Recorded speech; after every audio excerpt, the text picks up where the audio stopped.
We know the Midwest, we're still East-ish, but it's kind of popping. People love playing around here. Are there so just multiple Cincinnati Opens?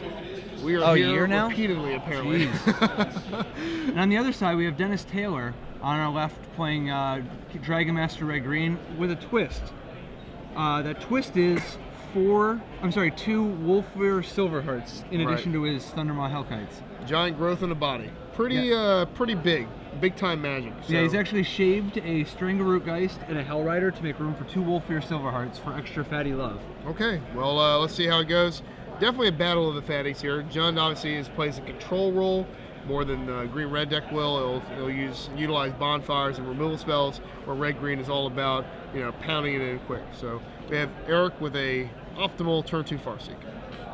Yeah, I would say both players pounding it in quick, so to speak. We've got Flinthoof Boar, which is one of the best early plays that Taylor can make if he doesn't have a mana creature.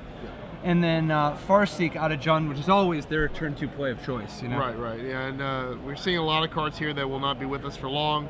Flinthoof Boar rotating, of course. A lot of the red-green deck will also be moseying on into Modern land to be played, maybe a little bit. There is a red-green deck of Modern that's somewhat similar to the Blitz deck of Standard. I've seen him floating around. He's got Flinthoof Boars and Burning Tree Emissaries and stuff, so it might not be extinct, so to speak. So we're going to see, a bash for 6. Taylor wasting no time getting down to the beatdowns.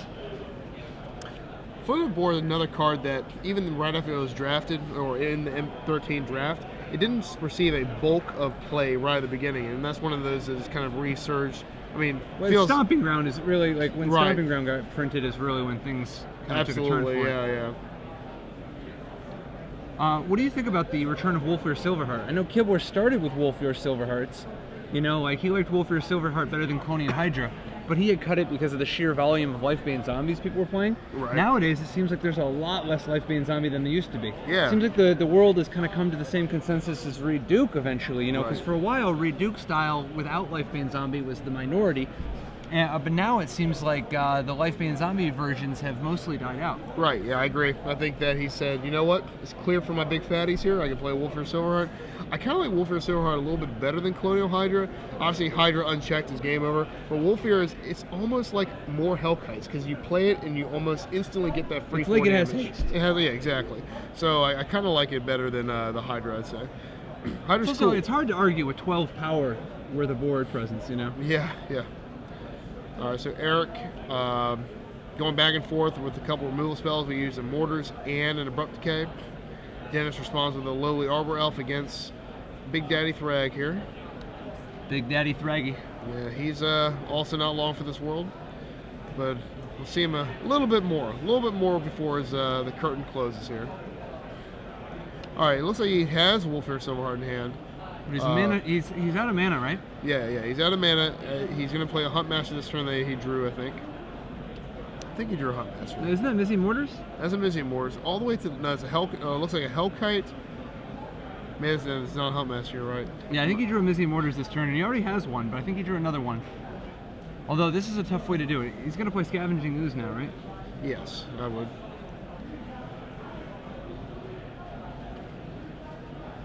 And the thing about Dennis, he needs to be careful, because the real nail in the coffin for green-red aggro is Olivia Volderen.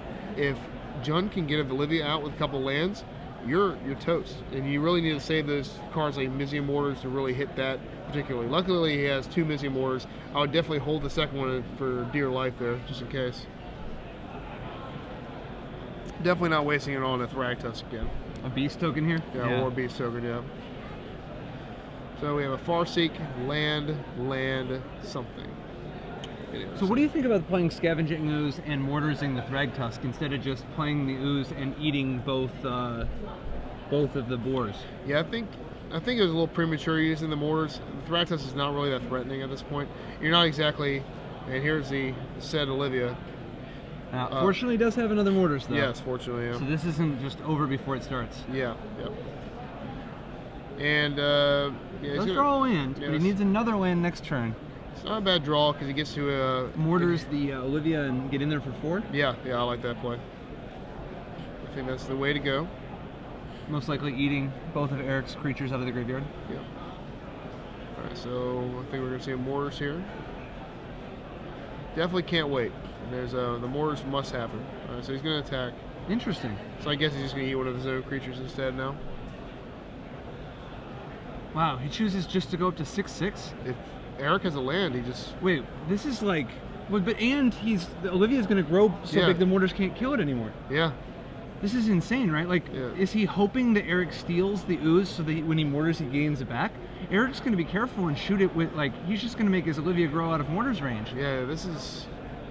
Wow, this is, like, maniacal. Yeah, it's not... This is going to definitely result in the Olivia running wild, and with Olivia running wild against red-green, I don't want to say it's over, but I don't see... You can't really win, because every creature you play is going to belong to your opponent. Yeah, like, I mean, that was going to be a really good turn if you just kill Olivia, hit for 4, and you're representing it. Eric was down to nothing after that, but now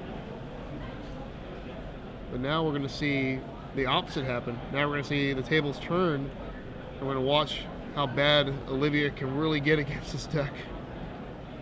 I think Dennis is like trying to, I don't know, is he hoping that Eric just steals the ooze? The problem is that he doesn't need to steal the ooze till the end step, so he can just save mana to make Olivia grow, to epic proportions. Even if he steals the ooze, the Olivia becomes a 5/5. Can't even kill it with mortars anyway. So it's like there's no answer in the red-green deck for this card. Only thing you can draw right at this point would be Domri with like a Boris Reckoner at the same time. This doesn't. No, there's just nothing. Yeah. We'll see what happens here. There's a land, but we're gonna see every card that Dennis plays from here on out will be taken by Olivia, and Olivia pretty much says indestructible on it now once it hits 5 toughness. So what does Dennis have in the sideboard for this matchup? All right, we got definitely. I think I bring Crushing Vines, not because it's pretty narrow, but you have to kill Olivia Volderen. And looking at the sideboard, that's all he has. Like, I would bring in a card that says destroy target Olivia Volderen in this matchup, because there really isn't much you can do. It reminds me of the green-white decks, the Naya decks that had Slayer in their sideboard, Slayer the Wicked, just for Olivia Volderen and like Huntmaster, things that have very narrow applications, but the cards that it kills are just too good against you. So I'd bring both Crushing Vines in. And maybe Zealous Conscripts. I think Zealous Conscripts is pretty good against Jund. You might be able to steal Garrick and do silly things with it. There's a few other things you can do. On the other side, I'm not sure. Yeah, I mean, Eric's deck is, it's mostly already set up for this matchup, but he does get a few things like Doomblade, Right. Eric's going to go ahead and do what we thought. He's going to just steal Sick Avenues, and Dennis has to... He probably sees what he could have done. This is just 6, 7, 8, 10, 11, 14. I mean... With a few pings. How much is that with the pings? 5, 9, 10, 11... Oh, you counted that with the pings. Yeah, he's got enough to ping the Wolfear 4 times to kill it. Yeah. And then that's 9 from Olivia, 6 from the Ooze is 15, and 3 from the Beast is dead on board. Yep. 5, 8. Yep. That is dead. Dead enough. Alright, so Eric's just, being a little careful. As long as he finds a play that wins the game this turn. Yeah. I wouldn't be surprised if there's 5 of them.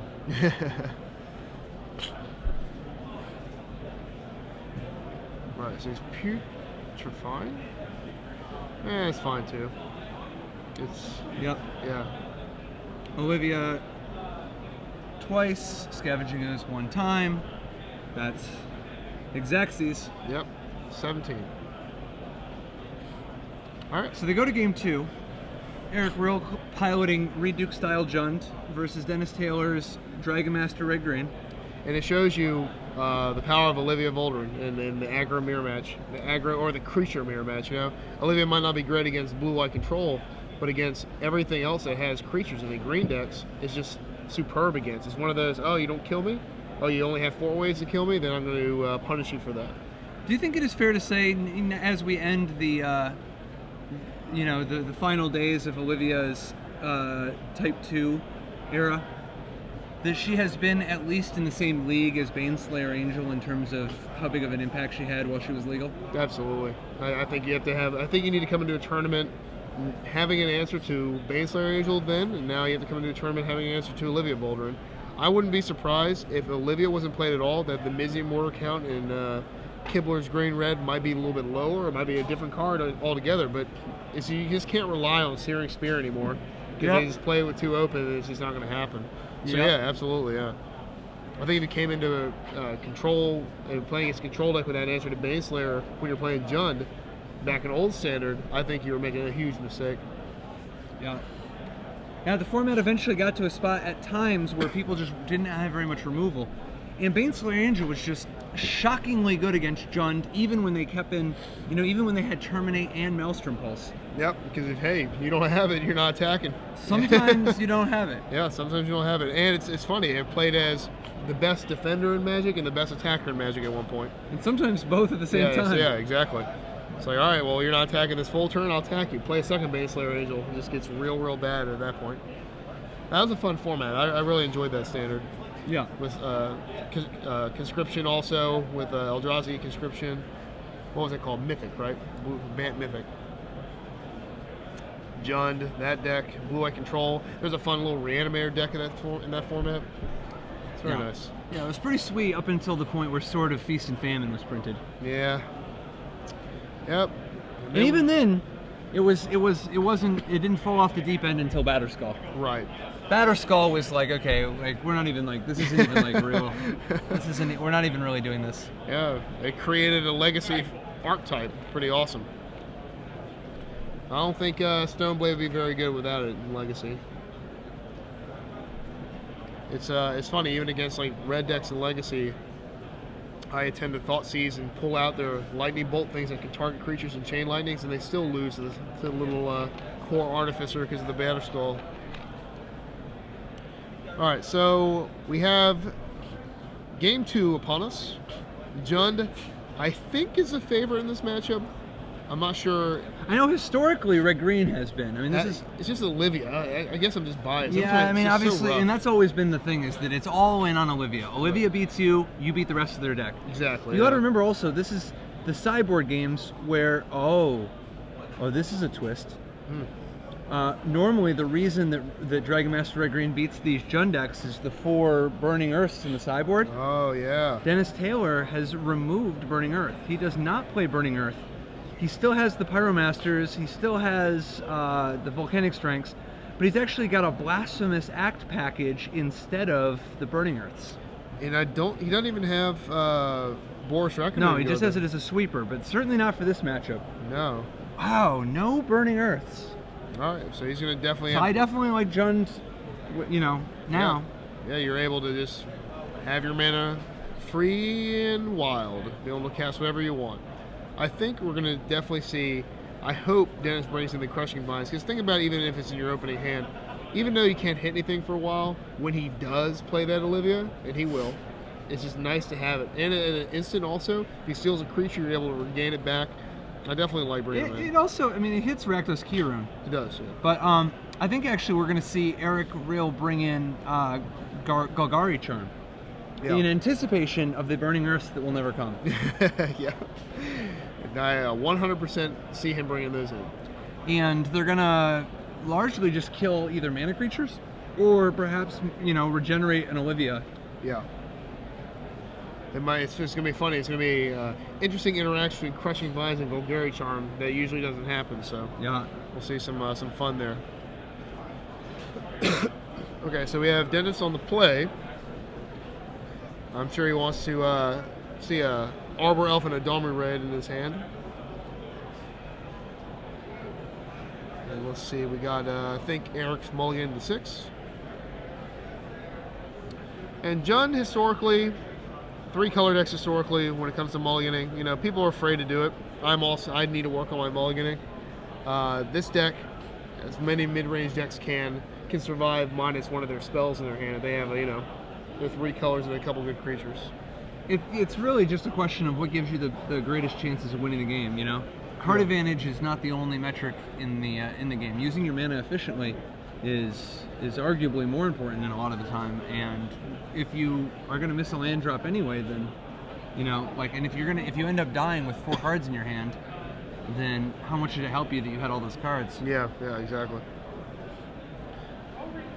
All right, so what's Dennis hoping to draw? He wants a turn 1 mana creature, that's to be sure, right? Yeah, turn 1 mana creature. He wants Domri against Jund. It's very good. Absolutely. But any like plain creatures for the first several turns, right? Yeah. Particularly if you can play like a Hell Rider on turn 3. Like play anything on, an Elf on turn 1, anything on turn 2, Hell Rider on 3, and then either Silverheart or Hellkite on 4. That's the perfect draw. Yep, and he does bring in the Chandra, Pyromancer, in order to answer the Thragtusk situation we discussed earlier, something bigger to block. So he does have Strangler Geist as his first play. Doesn't have the Elf, but what he really needs is red mana. I think does he have red in there? He has 1 red in his hand. He needs to draw 1 more red to really turn on his Thundermaws and Hell Riders, and then he actually needs a 3rd red to be able to kick the Mortars if it comes to that, but that's not usually the case. All right, and Adam Prozak just took his first loss to Matt Hoey. Prozak, if you recall, playing the blue-red Pyromancer deck, the Young Pyromancer Storm deck. He probably got unlucky. I don't see that deck losing on its own, so might be the best deck I've ever seen. Definitely real exciting, so. All right, Eric's going to go to turn 3 wow, without this is devastating for Jund. Missing a land drop. Yeah, Jund, just like any heavier-ended mid-range deck, doesn't really work too well on the 2-land plan. Unlike Dennis Taylor, who could probably win on 2 lands if he really tried. Did he not play the Pyromancer? He didn't play the Pyromancer. That's really weird. Huh. All right, I guess he'll play a turn late here.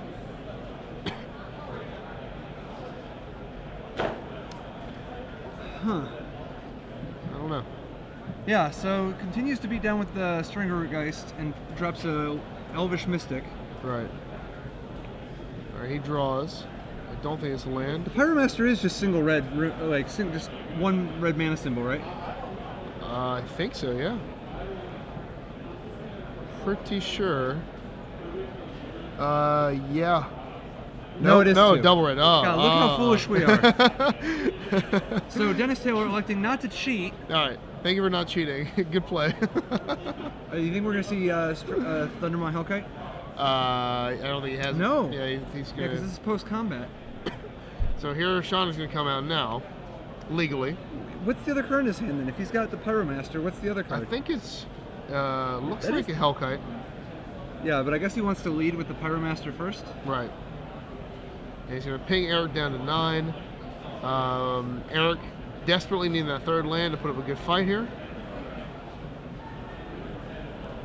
Yeah, I'm thinking of the Chandra from the last Chandra. Yeah, that one was That one definitely was single red. Yeah. Okay.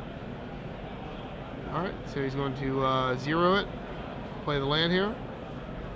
Card advantage from the red Planeswalker. Definitely a cool little addition to it. He chooses not to play Thundermaw Hellkite again. Does nothing. Interesting. Is he just thinking that his opponent's got a Doomblade, so he just wants to make sure that he for sure gets in there for 5?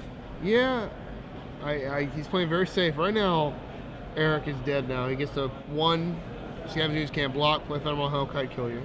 No, Gore-Clan Rampager, right? Oh, yeah. Maybe yeah. not. I guess either way. Oh, no, Thundermaw kills too. You're right. Yeah, they both it's kill, lethal yeah. either way. Yeah, so he's finally going to play the Hellkite. Okay. So we learned a few things. Dennis is a very conservative player. Also, Chandra costs 2 red. Very important details.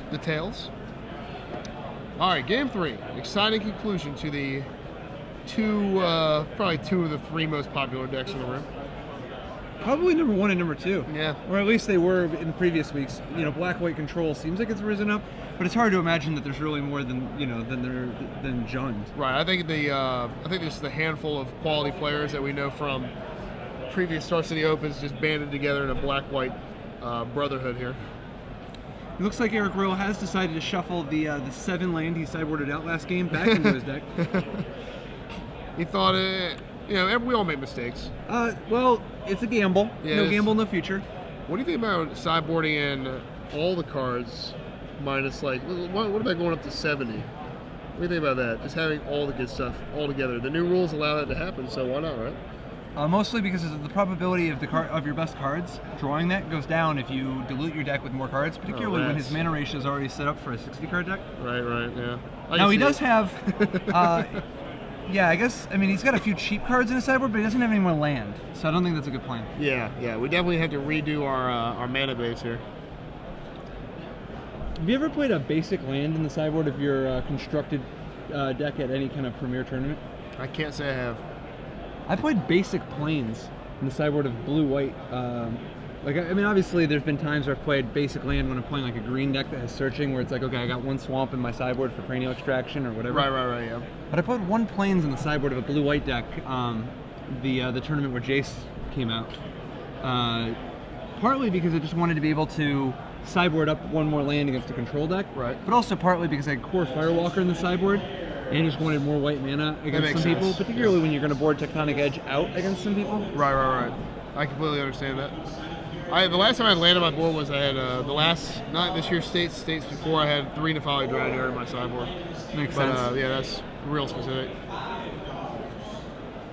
Yeah, we're getting a note here. Apparently, Vintage Grixis has a mountain in its sideboard for Wasteland matchups. Yeah, Vintage is definitely the format where Mountain is better than Volcanic Island in your blue-black deck because of things like Wasteland and Crucible of Worlds. Right. Vintage. What a fun what do you guys think? I kind of want there to be one Vintage SCG open. Would you guys play in it? We're talking 0 proxies. We're gonna do this thing for reals. Your vote counts. We're going to take a tally. We're going to see if the overwhelming majority, we get a nice little group one here. time. And if we do it, I'll do commentary for it if that's what it takes to pull it together. But that seems like it would be sweet to watch. Yeah. One time. It would get old, I think, if it was every single week. But maybe one time or one time a year or something. Yeah. But man, as long as we could get like 150 people or something, man, that could be super awesome. I think it's fun to watch. I think people at home most people watching now are younger Magic players or newer to the game. Probably have never seen even a real vintage match happen. I mean, I haven't seen a vintage match in years. So, let alone people that play Magic much more casually than I do. So Eric Rill with the turn 2 Farseek. Always the kind of play that the Jund decks won on turn 2. Yep. Dennis Taylor again, no mana creature on turn 1. But he really needs there to be a Stringergeist or a Flinthoof Boar on turn 2 to help make up for the slow start. And he will have one of those, but an Ooze. The Ooze. See, the Ooze is a good card, but it's not the greatest 2-drop in terms of putting the most pressure on your opponent. Right. It's probably the best 2-drop to draw late game, and probably one of the worst to draw early game. Definitely has an upside later on. All right, so we have Eric on 4 mana where Jund likes to be. 4 and 5, their favorite times. I see a lot of land in his hand. Yeah, it doesn't look like he's got a ton of gas, but he does have some Thrag Tusks. Yeah. Is that an Ooze of his own? I can't see. He's kind of keeping his hand close to the cuff there. I'm definitely at least 4 land in his hand out of his 6 cards there. And it is. Oh man, I think he's all land. Is that Olivia? All land Olivia? I think he's got a Thrag Tusk. That's Thrag Tusk, okay? So 3 land Thrag Tusk. Definitely, I think he's done it one spell. Can't be sure. Who can be sure? Yeah. Only a few things are certain, right? Death and taxes, all right? Well, and that 3 divided by 3. 3 divided by 3 is 1. Yeah, 3 is definitely 100% a 3. That much is certain. You ever see that Star Trek episode where they're like torturing Picard and they're they're showing him lights and they're like, how many lights are there? And there's 4 lights and it says 4. And they're like, no, there's 5. There's 5. And then how many? Torture him again. Try to get him to break to say 5. So. All right, Scavenging Ooze trades with Scavenging Ooze. I think that trade actually slightly favors Jund a little bit. Just although there's another Ooze, it definitely favors whoever it is that has the last Ooze. Yeah. Yeah. It looks like Eric. Again, I don't see besides the one Thrag. I think it's another land in his hand. I think he's all land, Thrag, and that might be it. Oh no, it's another Ooze. I don't think he has a Thrag. I think his hand is just. I think it's a grip of land. Yeah, I think it's just all land. Is that not an Olivia? It might be an Olivia. Yeah, we need one of those like poker pocket cams. Oh, that's Olivia. Yeah, I got it. One of those poker pocket cams, so the player can like You know, we can see each card they draw. Yeah, that'd be nice. Here's the ultimate test, right? Eric Rill, Olivia or bust. Can Dennis beat an Olivia? Well, he's got a Crushing Vines in hand. Oh, I didn't see. Yeah, Okay. so signs point to Alright. quite possibly. I would not put my money on the Olivia then against the crashing down from the sky Crushing Vines here. I always thought that was a cool card. I like the design of that card. I like it, especially in Limited. I used to play it. It was real fun. All right, so we have a bunch more things to add to the board. I think Eric wants a Miracle here. Miracle Bonfire? That That wouldn't would be be bad. good, yeah, but we are. It's right in the hand. You believe in miracles? I think Eric doesn't believe in miracles right now. They only believe in miracles when it benefits them. In the Yeah, game when of it's Magic. convenient? Yeah. Yeah. It's What's one the of those fair weather miracle believers. Yeah. Oh, thank you, Bonfire. Well, then they curse the same Bonfire the next game. All right. Do we have that GIF of Kibler and Louise, the bonfire? sorry. Dude, that is the sickest Magic clip of the year. That was, yeah. So good, Poor Kibler. Poor Kibler. so good. Remember sitting next to Louise one day, he just had it playing in the background all day while he was working. Just like, you know, he's got like- two monitors. yeah. One monitor, he's like doing, you know, he's working. The other monitor just has it playing on repeat over and over and over again, ad nauseum. That's pretty funny. Some people's misery is other people's entertainment, so. All right, so it crashes in. Eric forced to take it, of course, because once that ooze is gone, it's going to be rough. Dennis can really hope for a better turn there. Kill Olivia and then eat all the creatures so your ooze doesn't get anything. Yeah, I don't know. I would have blocked with. Oh, no, I guess you don't block, because then it's even worse when the ooze steps on your ooze. Yeah, I think he has no choice whether or Miracle Bonfire. Miracle Bonfire. Nope. some kind of removal spell would be. It's another land too. So he does have Castle Wolfrun. That is true. So he's got something to do with this mana. I think he's going to just hope to block and trade ooze for ooze here. You can't. The ooze is a 5/5. Wolfrun, probably all. Oh, Wolf. right. Yeah. You're absolutely right. Yeah, so he's just gonna hope. But we know that Dennis's hand is just full of gas. Oh my god. Oh, we This know. is the BBE. Yeah, the we biggest also. beating ever. We also know he drew a Gorkland Rampage. It's going to be A literal Bloodbraid Elf. BBE. Do you think it was a coincidence the Bloodbraid Elf was printed with the same initials as the BBE? I think not. I don't know. I do know that Dennis had his mana wrong. I lied. He needed to play 2 green for that. Hey, I wish he had a 3rd green, because if he did, or 4th green, he could play Rampager on his ooze and then eat the Rampager in mid-combat. It's a neat little trick I learned out in Vietnam. They taught us how to do this. Yeah. Out in Nam. Yeah. Back when you were like, what, 35? Yeah. I'm getting pretty old. I have 3 gray hairs, you know. Yeah, I believe it. All right, And that's it. Dennis extends the hand. The Gorkland Rampager tramples over for the win. Dennis Taylor, 2 games to 1 over Eric Rill with his Dragon Master Red Green deck. So we have Jun winning. Jun likes to win. It's one of the most winningest decks recent time. John likes to win. Jun likes to win a lot. Sure. It's let's just say it's not a stranger to victory. I would say playing a lot of opens recently, my numero uno loss goes to the Jun Menace. It's just good. It doesn't really have a matchup that's horrendous, does it? No, not horrendous. I mean, it's got some that, like, I mean, even this matchup, it's supposed to be a little behind. And we saw it lose here. Yeah. But Burning Earth is usually the culprit. But still, these red-green decks, I mean, Kibler built it with Jund in mind. Right. And the Pyromasters help a lot in terms of being able to remove Thragtusk